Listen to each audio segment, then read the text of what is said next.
Ok, pessoal, então completando, né, a tangente do ângulo é igual a 1 sobre a tangente do seu complementar, né, ou 90 menos beta. Isso aqui, pessoal, só nos adiantando um pouquinho, é o que a gente vai chamar de cotangente, tá? Ou cotan, né, pode ser outra nomenclatura, mas é a cotangente, tá? De 90 menos beta. Mas enfim, por já não vamos nos preocupar com isso, tá? Já é só observar essa relação entre o ângulo e seu complementar.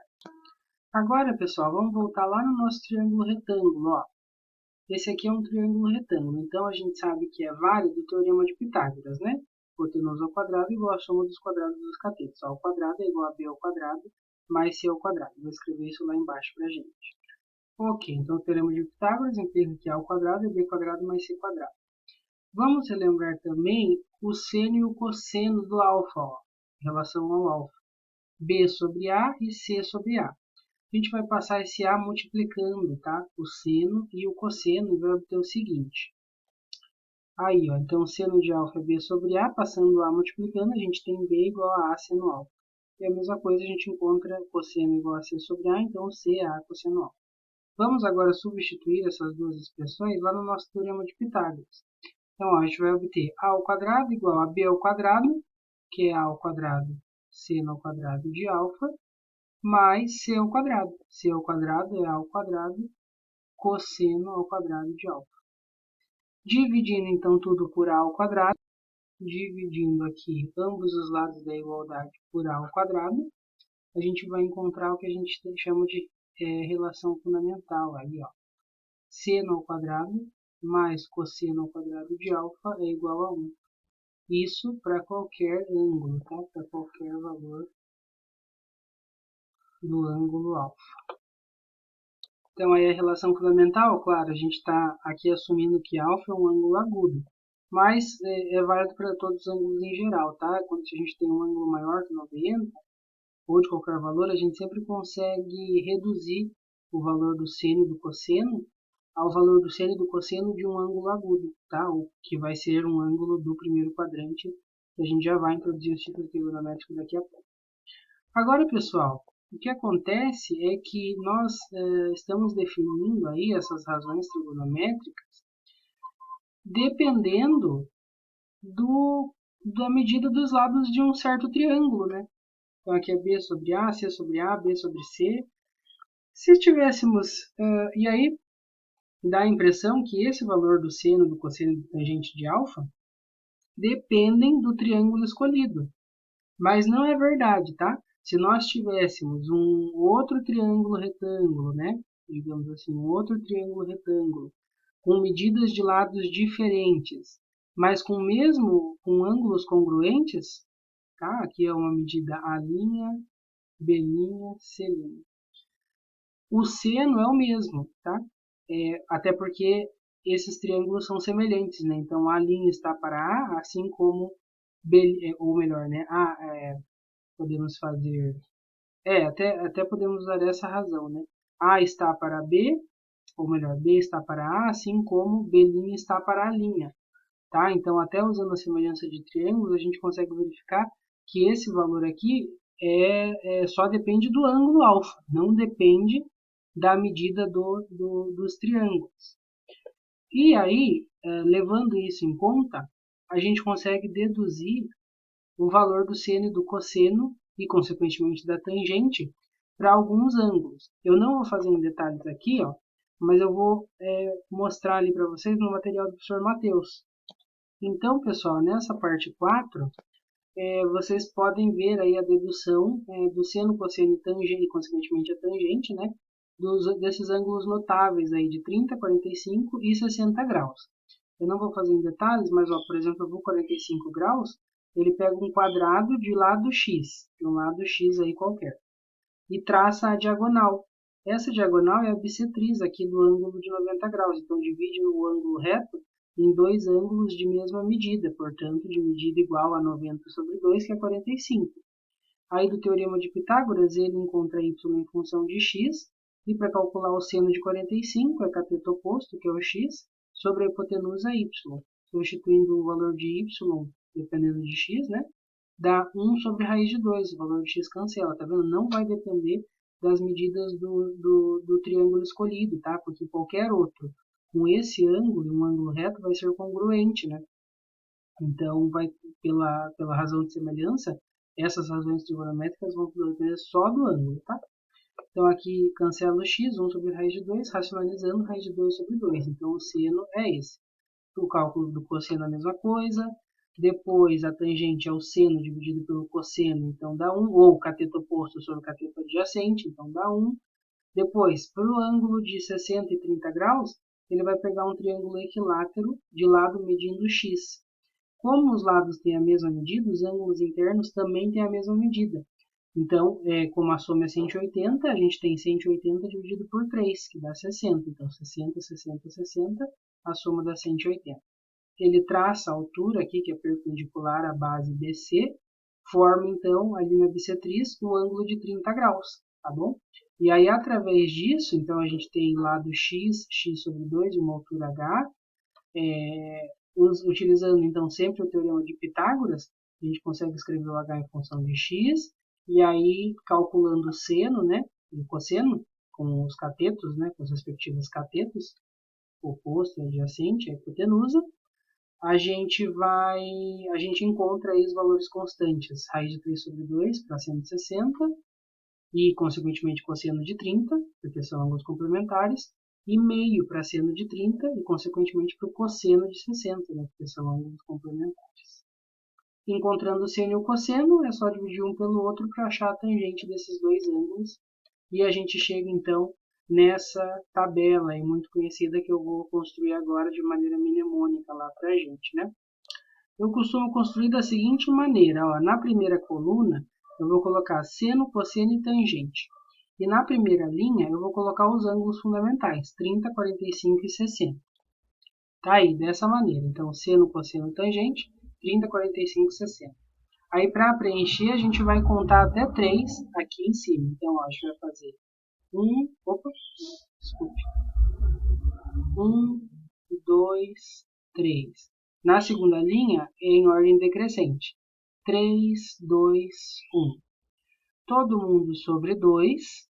1, 2, 3, 3, 2, 1. Todo mundo sobre 2.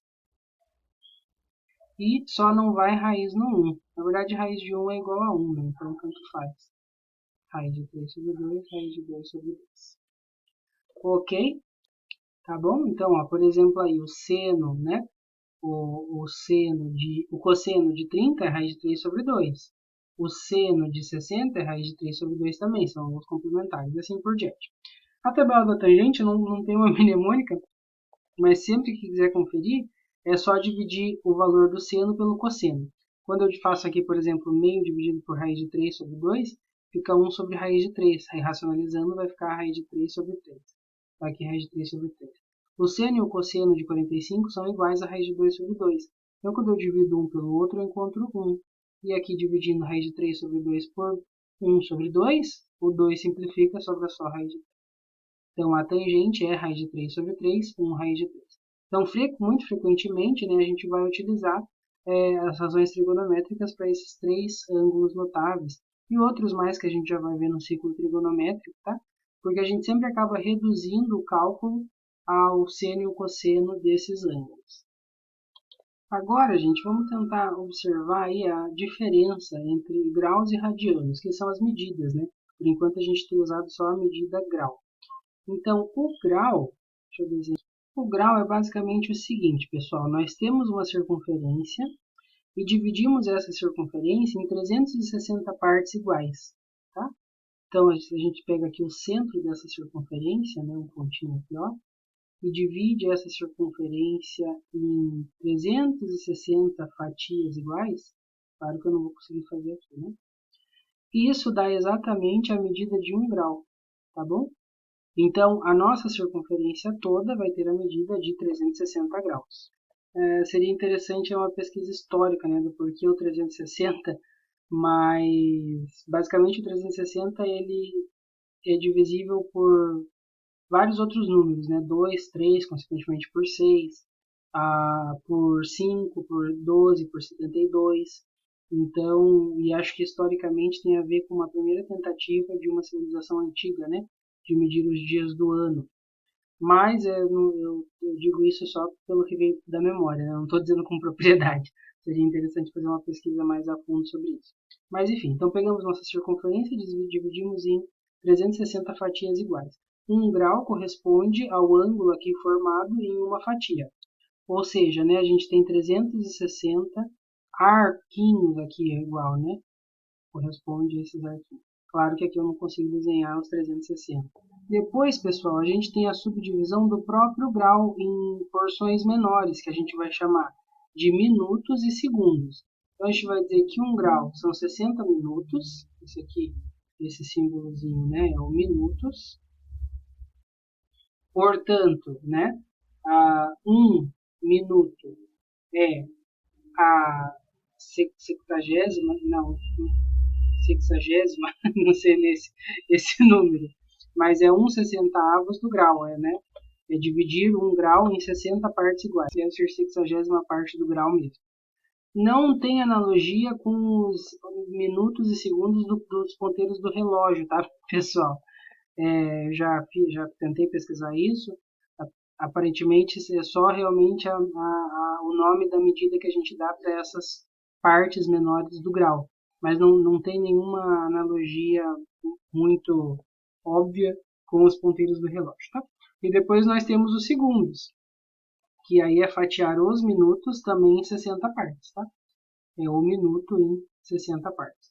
De modo aí, né, que 1 grau vai ter 3.600 segundos, né, 60 minutos e 3.600 segundos. Então, esse sinalzinho aqui é os segundos, tá bom? Então, as subdivisões do grau, minutos e segundos. A gente pode também, pessoal, calcular alguns comprimentos de arco, tá? Fazendo uma determinada proporção. Então, digamos aí que você tenha um arco onde a medida aqui do ângulo central seja alfa. Aí, ó, o comprimento para toda a circunferência, tá? De qualquer raio, o comprimento aqui de arco de uma meia volta pelo seu diâmetro, tá? É constante, é o que a gente chama de π. De modo que quando eu caminho a circunferência toda, eu tenho, e faço, né, aí, ó, com o diâmetro, eu tenho 2π. Então, a um ângulo de 360 graus, eu vou ter o comprimento de arco de 2π vezes o raio. Observe, né? Observe ali esse comprimento aí de arco, esse comprimento aí da circunferência de 2πr, dividido pelo diâmetro da circunferência, que é 2 vezes o raio, é o que a gente chama de π. E isso para qualquer raio é sempre constante nas circunferências, tá? Então, para um ângulo de 360, a gente tem o comprimento da circunferência, que é 2πr. Para um ângulo alfa, a gente tem esse comprimento L, que a gente quer encontrar.